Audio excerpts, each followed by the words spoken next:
The Signal Oil Program, The Whistler.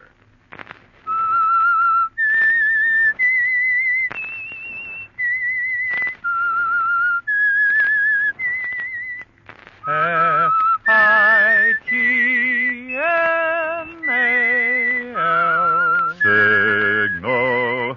Signal gasoline. Signal, the famous Go Farther gasoline, invites you to sit back and enjoy another strange story by The Whistler.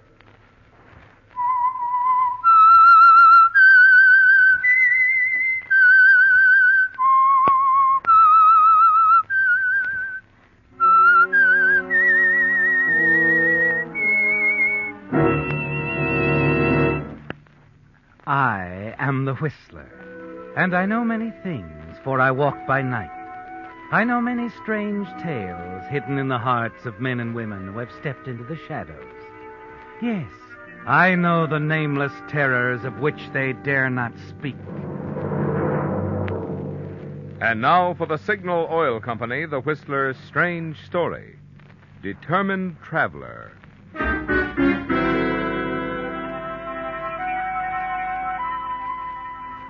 Standing in the lobby of the Hotel Continental in Pisa, Italy, with a group of some 20 other tourists, Clara Marshall, age 25, and attractive enough to draw attention anywhere, was smiling quietly to herself, and with good reason. Yes, Clara, for the past 8 months you've handled things perfectly, haven't you? Wanted by the Chicago police for your part in a series of fraudulent stock transactions, you slipped out of town and covered your tracks so successfully, they lost all trace of you.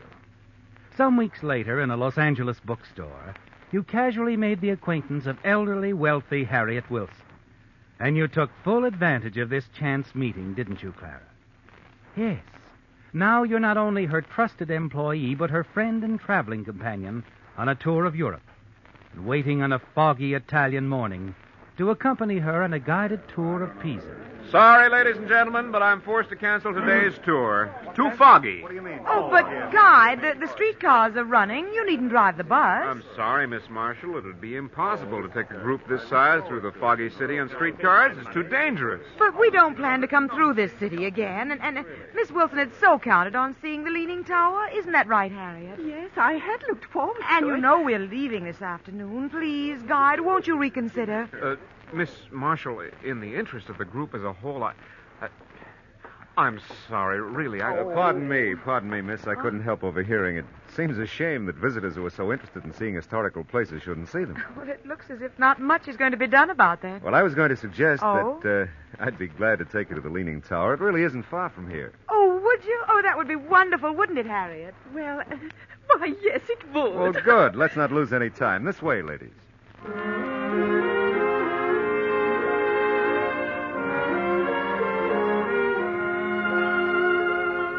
You smile, don't you, Clara?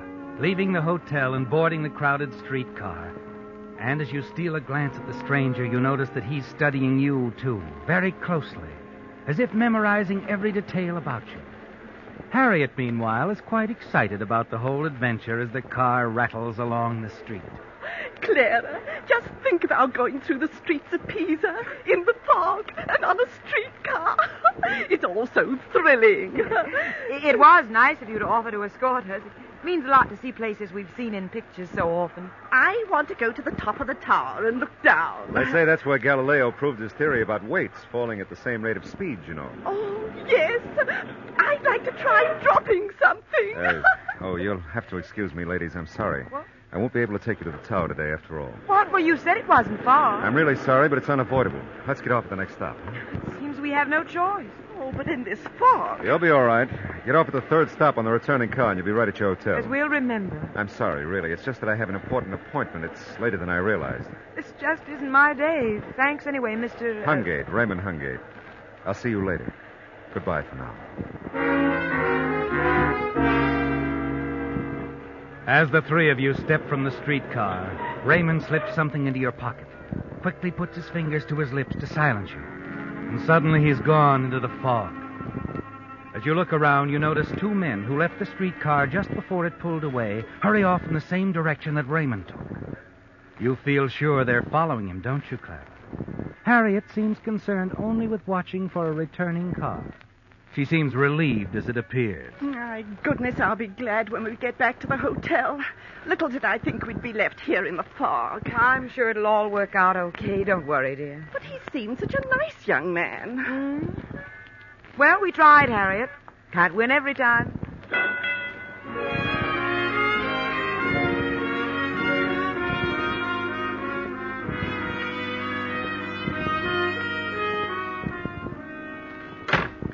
Well, back at last. This hotel room looks good to me. My, to think he offered to take us there, only to leave us stranded in the middle of a strange city in the fog. Well, I believe he meant to take us, but something he couldn't help caused him to leave. Oh, perhaps you're right. Oh. Now that we're back safe and sound, I'll admit it was a thrill. And he was nice looking, wasn't he? Yes. And it seemed he was going to be an interesting guide. He was an American, but seemed very much at ease here in this foreign land. I wonder where... Harriet, I believe it's best not to discuss this with the others on the tour. Oh, maybe you're right. Well, they'd have the laugh on us if they knew the details. Let's admit we didn't get to the tower, but forget the rest. You're right, my dear. I wonder what the others are doing now. I'm probably playing bridge. Why don't you go down and see if they have enough for full tables? I believe I shall. Don't you want to come along? Not right now, but let's keep this our secret. Between you and me, I believe we'll see Mr. Raymond Hungate again. Oh, I do hope so. My, isn't this romantic? Wouldn't it be something, Clara, if you met your future husband here in Italy on a foggy day? Oh, you're going overboard, Harriet.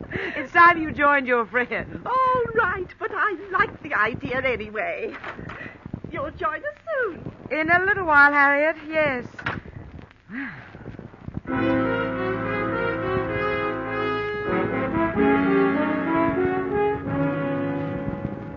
You feel relieved when the door finally closes, don't you, Clara? And you cross the room quickly. Get Raymond's package from the pocket of your coat. You unwrap it, open the box carefully, and gasp as you view its contents. A necklace. A beautiful diamond necklace. You're startled, aren't you, Clara?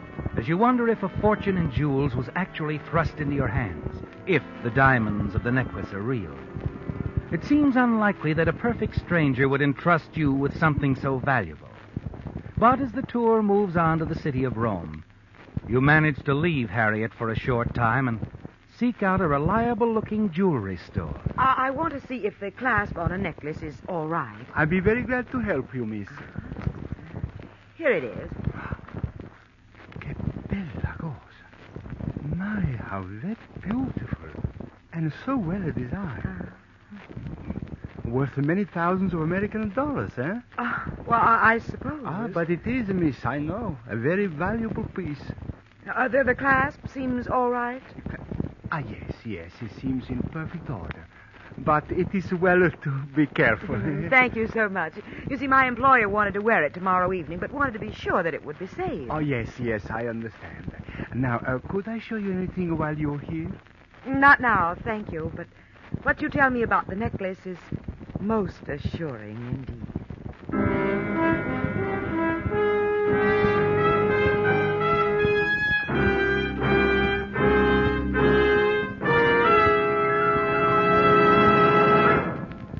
If you're like most drivers, this wonderful weather we've been having lately must make you want to head your car for the seashore, the mountains, or just the open highway.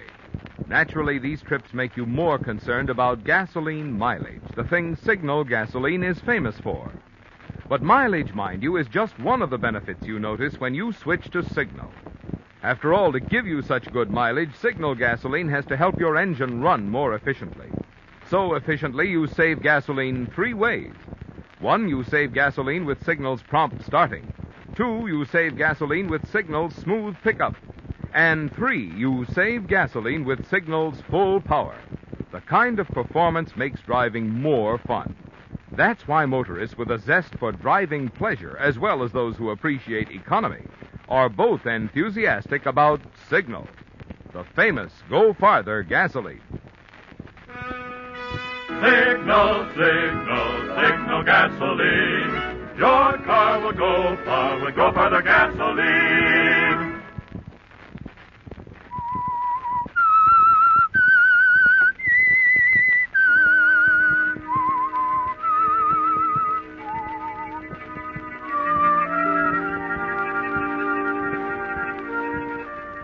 Well, Clara, events have conspired to bring you luck, haven't they? Unexpectedly, a man named Raymond Hungate, escorting you to the Leaning Tower of Pisa, deserted you, but left a valuable diamond necklace in your coat pocket.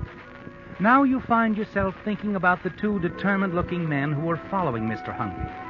And you realize that if by chance they caught up with him, the necklace will remain yours. But shortly after leaving the jewelry shop in Rome, you suddenly become aware of someone walking at your side. You look up quickly. Recognize the man you met in Pisa, Raymond Hungate. He speaks quietly as you near a small basement restaurant. Would you like some refreshments, Miss Marshall? No, thanks. Oh, come on. Be sociable. After all, we have something important to discuss. Oh, all right. Yeah. I think this little basement restaurant should prove an interesting place. Yeah, nice and quiet. Table for two, please. This way? How about that one in the back corner? Very good, sir. Yeah. For now, we'd just like some coffee. Perhaps something else later on. Oh, very good, sir. Now, tell me, have you been enjoying your trip since you were so rudely left in the fog in Pisa? Yes, but no thanks to you. Oh, I apologize. It was unforgivable to leave you stranded, but believe me, it was most necessary. So I gathered. Did your friends catch up with you? No. No, thanks to the fog, they didn't. And I want you to know I appreciated your cooperation. Think nothing of it. Your coffee, sir? Thank you. Were you satisfied that the diamonds were real? I noticed you were having a jeweler look the necklace over. Just making sure the clasp was in good condition. You'd have thought rather foolish if the clerk had recognized that necklace as a stolen one. Is it? Could be. Or hadn't you guessed? But if you'd known, you would, of course, have taken it to the authorities. No, I've thought about it. And then I thought about something else, Mr. Hungate. How would you like a partner? Did you say a partner? Well, don't be so overwhelmed. You already have one, you know. Otherwise, I would have turned the necklace over to the police. You're right. You see, it could be an interesting setup if you're interested in stolen or black market jewelry. You'll sooner or later be suspected. Perhaps your room and luggage searched. And eventually you'll be caught. That isn't a very pretty picture. I'm serious. If someone were to take the jewels and keep them for you, someone who wouldn't be suspected, someone, say, who's just on a sightseeing tour. Oh. Wouldn't it make your work easier? I'm beginning to see your point. However, what about your traveling companion? She seems quite a chatterbox. Harriet, she'd be an asset. She's already set up a storybook romance for us. I'm sure she'd keep quiet about our seeing one another from time to time. Perhaps given the story that you're on some dangerous secret mission. Plan might have some advantages. But how do I know I can trust two women? Haven't you already found out? For my part, I can use some extra income. I'm getting somewhat fed up playing nursemaid to Harriet Wilson. Well, I'll give it some thought. Meanwhile, do you want me to keep the necklace for you? Why, yes. You might as well. Partner. I thought so.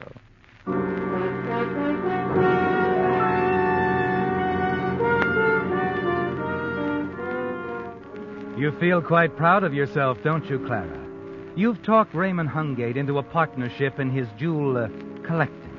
Of course, you haven't found the source of the jewelry he passed along to you, but you do know that it's very valuable. That's why you keep the gems well hidden.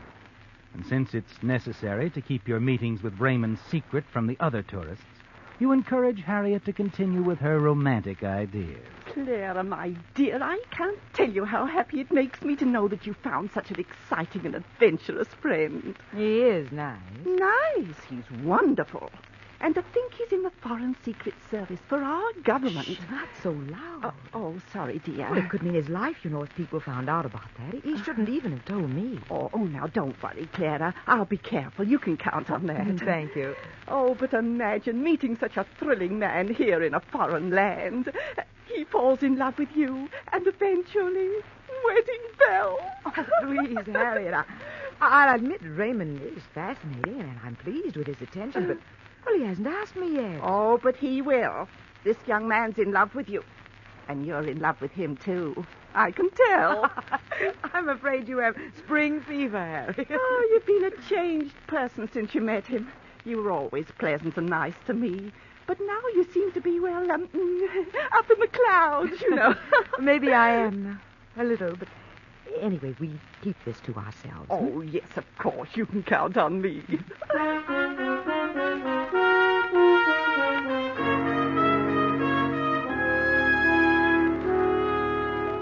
Things are going smoothly, aren't they, Clara?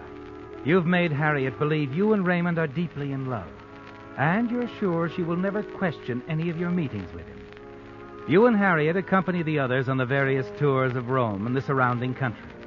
But you also manage to see Raymond frequently. From time to time, he adds other gems to his jewel collection. And he seems pleased with the arrangement you suggested. And then one day, you're a bit delayed in one of your scheduled meetings. You approach the back booth of a little cafe to find Raymond reading a letter.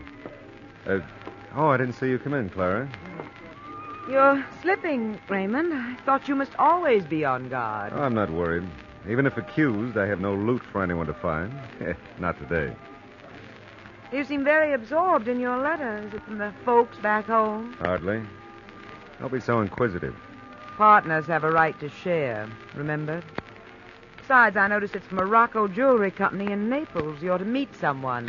Fast reader, aren't you? Oh, I'm a smart kid. Perhaps. But don't get too smart for your own good, huh? Could I, darling? Easily. Here, read the letter if you're so interested. An appointment at 11 p.m. in Naples day after tomorrow. 11 p.m.? Isn't that a bit late? Not for a friend. A friend. The kind that exchanges gems for greenbacks? A lady is a genius. It adds up. An appointment at 11 at night in Naples, a friend. This man's your fence, isn't he? You're giving the answers. If I give you credit, you're usually right. We haven't discussed shares. How do I come in? You'll get what's coming to you, all right. 50-50? Now, that would be real nice, wouldn't it? There are some real nice jewels I've been carrying around. Now, how about my share? 50-50? It's a bit high. Partners, though. Well? You drive a hard bargain, honey. But you do know the answers.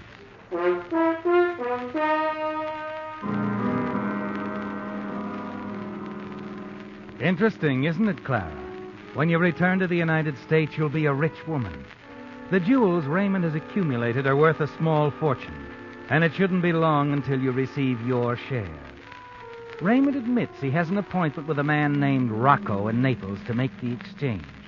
The jewels for a sum of money beyond your dreams. 2 days later, you're on the train to Naples.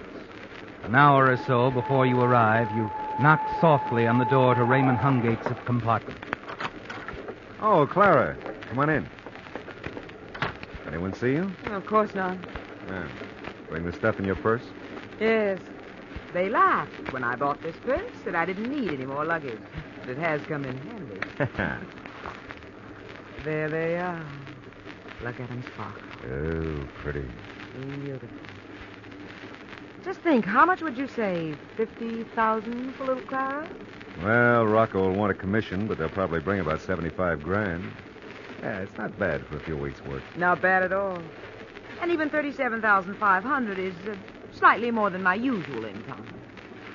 Clara, we might as well understand each other. What? You've had some good ideas, and you've been very helpful. Thank you, darling. But you can get in the way. You take much too much for granted.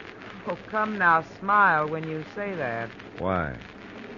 Clara, the game is over. I'm about ready to cash in, and I don't need any excess baggage. You're joking.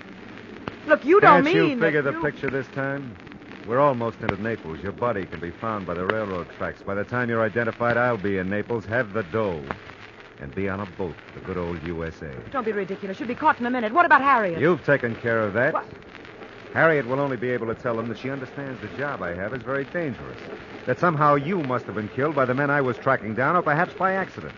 After all, she thinks we're so much in love. Don't be a fool, Raymond. Put that gun away. Stand near the window, Clara. When the next train whistle sounds, Put it away! You grab at Raymond's arm. Try and seize the guns. The two of you struggle.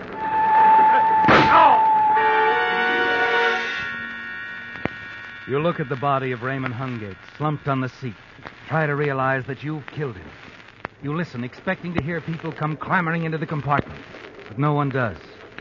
You realize that your struggle and the gunshot occurred during the outside noise, and that even as Raymond planned it, no one heard a thing. You look around the room, open the window, and toss the gun out. Then you get Raymond's wallet, tear out the identification, put Rocco's letter into your purse. And of course, most important of all, you take all the gems. Now, certain there's not a trace to suggest your having been with Raymond, you quickly return to your own compartment. Oh, Clara, back so soon? I was just writing some postcards. That's nice. I'm surprised Mr. Hungate would let you leave so soon. You seem quiet, dear. Is something wrong? I'd rather not talk about it. Oh, come now. If you had a quarrel. Please, Harriet, let's not discuss it. But, Clara, I thought he was about to propose. There's not going to be any wedding. I can assure you I never want to see Raymond Hungate again. Oh, dear. Oh, well, you'll feel better tomorrow, Clara. No, I'm through. In fact, Harriet, let's get everything together so that when we get to Naples, we can get off the train right away and take a cab to the hotel and not wait for the rest of the tour. But, Clara... No, I mean it, Harriet. Like I said, I'm through with Raymond Hungate. Forever.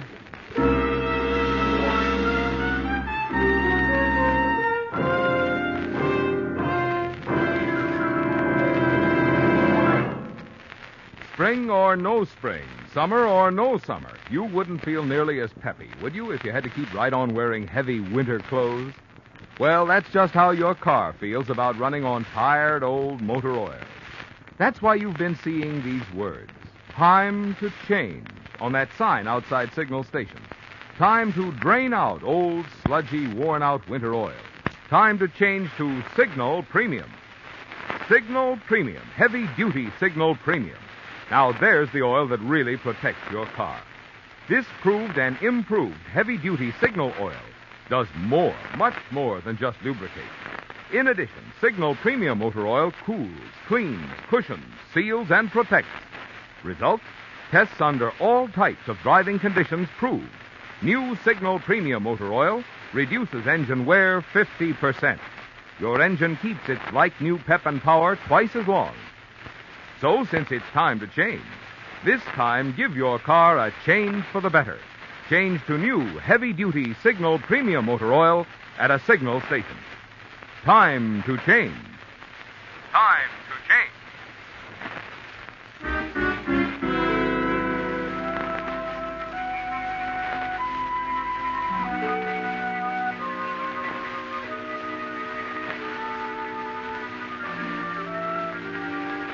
Well, Clara, it's over, isn't it? Complete. As you hurry from the station, pretending that you want to avoid Raymond Hungate, knowing that his body is waiting to be discovered in his compartment. You're certain, too, that you left no trace of your having been there at all. But you do have the jewels safely put away in your purse. And you know where you can exchange them for currency, a great deal of it. And since you're to sail for the United States soon, your future looks very promising, doesn't it? And then there's a knock at the door of your hotel suite. Yes? Miss Marshall? Clara Marshall? Yes. I represent the American consulate, Miss Marshall. Well, surely our passports are in order. Quite. I'm here on another matter. This is Police Chief Antrini. Police? But why? May we come in? Of course we do. Please, sit down. Who's it, Clara? The gentleman from the consulate and the chief of police, Harriet. This is my employer, Miss Wilson, gentlemen. Oh, how do you do? Oh, this visit is quite flattering. You see, we're planning to leave the States in a few days. Oh, we've had such a wonderful tour of the continent. Nice of you two gentlemen to drop in this way. I am afraid that my business may prevent your departure, Miss Wilson. Oh? You see, there has been a murder. A murder? But who? A man named Raymond Hungate. Raymond Hungate? Oh, how terrible. Why, we saw him only today. Well, surely that there's some mistake. The police still have some checking to do, Miss Marshall. But Chief Antrini would like you to come down to his office. Oh, but this is hard to believe. It's such a shock. We knew Raymond's job at the Secret Service was very dangerous, but... Harriet, there may be some mistake. Oh, I do hope so. Anyway, I'll go along to identify him. If it is Raymond. Oh, Sarah, my poor dear I'm sure you misunderstand, Miss Wilson. Chief Antrini is arresting Miss Marshall on suspicion of murder. That is true. Why, that's preposterous. You've no reason whatever to suspect me. I think we have. We found Hungate's body in a compartment of a train that just arrived in Naples. He'd been shot, and the murder weapon is missing, as well as his own identification papers. But a card of Miss Harriet Wilson's here gave us the answer. What? You mean the card I slipped under the door of Raymond's compartment just before we left the train? Harriet, you didn't. I'm afraid she did, Mr. Marshall. They were such a romantic couple. I couldn't let them break up. Mr. Marshall, read the message on the card. Raymond Hungate, I'm sure you and Clara have just had a lover's quarrel and that all will work out all right. You'll be staying at the Imperial Hotel in Naples, signed Harriet Wilson. Well, Miss Marshall? All right, I did know him, but that doesn't say I killed him. No. But we know that Raymond Hungate had an appointment with a man named Rocco this evening to dispose of some stolen jewels. Hungate thought Rocco was a friend. Actually, Rocco was working with the police. Very interesting. But what does all this have to do with me? Nothing. Unless you have the jewels. If you do, that's all we need for a conviction. Miss Marshall, let me see your purse.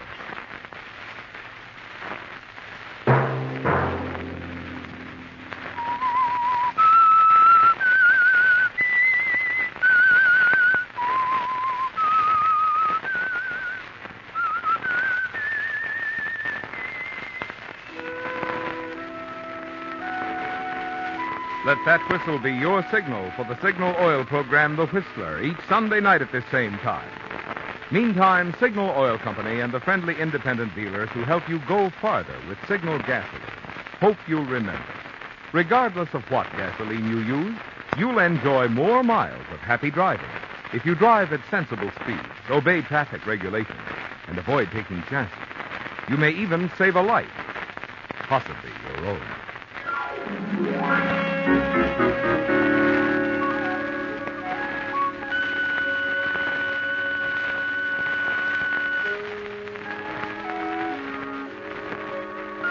Featured in tonight's story were Bill Foreman as the Whistler, Betty Lou Gerson, Gerald Moore, Norma Varden, Jane Novello, and Byron Kane.